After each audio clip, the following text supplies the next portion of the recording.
How's it going, everybody? I hope 2023 has gotten off to a great start for you. I hope you're crushing all of the goals and resolutions that you set for yourself. And I just want to thank you in advance for taking the time to check out the video. Whether you're watching this channel for the first time or you've been here before, I appreciate all of you. If you don't already know, I like to give monthly updates of all my dividend income. Not to brag or anything like that, but really just to track my journey and hopefully inspire others to potentially start their own investing journey as well. I truly do believe that investing in good quality companies over the long term can really set you up for financial freedom in the future. Now, overall in the market in 2022, the S&P 500 was down 20% throughout the entire year. And January has been a little crazy in a good way. In January, the S&P 500 rose about 8%, and the NASDAQ, which features more tech companies, increased by about 15%, which is actually the best January the NASDAQ has had since 2001. So that's going back a little ways.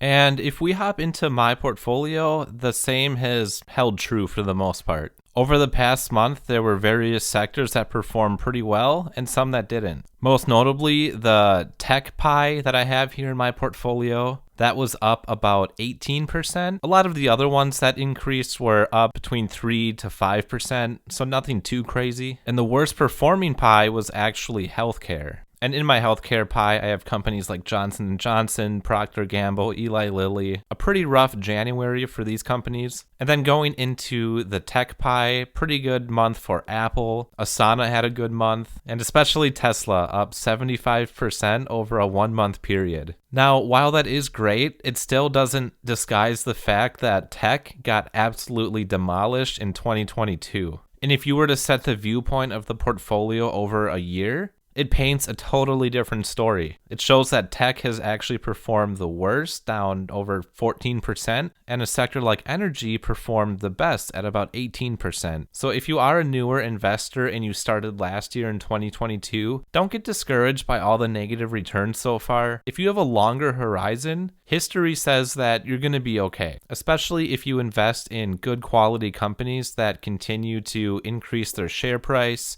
increase their dividend payouts, and keep innovating. So overall right now, this portfolio is at $29,200, which puts us at a gain of $5,800 and a return of 39%. And with that said, let's check out the dividends and see what we actually pulled in. Not too many payments here in January. Most of the companies that I invest in either pay out in the second month or third month of the quarter, but the first one comes from Genuine Parts Company. They paid $7.20. This is probably one of my favorite companies in the portfolio. It's an industrial company that distributes automotive parts. They've been increasing their dividend for, I believe, over 50 years now, so they're in the dividend king status. Their share price is always going up, and overall, it just seems to be a very steady company. After that comes Vici Properties. They brought in $8.01, and Vici is a real estate company that owns a lot of gaming properties. They own a lot of properties on the Las Vegas Strip, which is partly why I invested in them, because they are very unique properties, and I really like having that diversification in my portfolio. After that is another real estate company. This is a monthly paying REIT, Realty Income Corp., and $5.91 is what they paid out. DTE, this is an electrical utility company based out of Detroit. They paid $1.94. Stag Industrial, another REIT very similar to Realty Income Corp, monthly paying, and they brought in $2.63. $7.28 comes in next from SPHD. This is a monthly paying ETF, and I promise I don't just invest in monthly paying companies. In fact, SPHD, and Stag are my only monthly payers, but it is nice to see that monthly cash flow come in. Cisco Corp is next. They paid $3.83. And to round everything off, $5.55 comes in from banking behemoth JP Morgan. And that brings us to $42.35 for the month of January. And with that, I'm just going to reinvest it back into my portfolio, buy some more stocks, try and get that compound effect to happen. And overall, I'm very excited for 2023. It's hard to say what the economic outlook is going to be.